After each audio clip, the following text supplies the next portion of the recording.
కామారెడ్డి నియోజకవర్గంతో పాటు ఆయా గ్రామాల్లో ఉదయం 7 గంటలకి పార్లమెంట్ ఎన్నికల పోలింగ్ ప్రారంభమైంది। ఈ సందర్భంగా కామారెడ్డి పట్టణంలోని జిల్లా పరిషత్ కార్యాలయంలో కామారెడ్డి జిల్లా కలెక్టర్ జితేష్ వి పాటిల్ తన ఓటాకు వినియోగించుకున్నారు।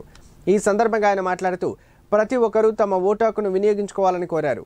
ఎవరు ఎలాంటి ప్రలోభాలకు లొంగకుండా వేయాలని ప్రజలకు తెలియజేశారు। జిల్లా పరిషత్ కార్యాలయంలో మహిళల కోసం ప్రత్యేకంగా మోడల్ పోలింగ్ కేంద్రాన్ని ఏర్పాటు చేశారు।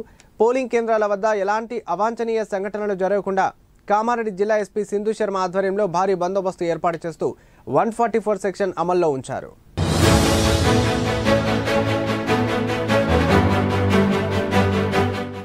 అందరూ పౌరులు అందరూ మన ఓటు హక్కు ఖచ్చితంగా వినియోగించాలి।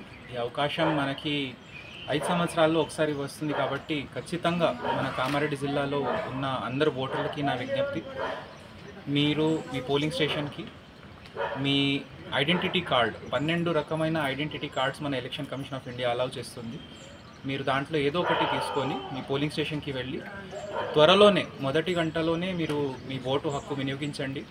అండ్ తప్పకుండా మీ కుటుంబ సభ్యులు అందరికీ తీసుకువెళ్ళి మీ అధికారం వాడుకోండి। ధన్యవాదాలు।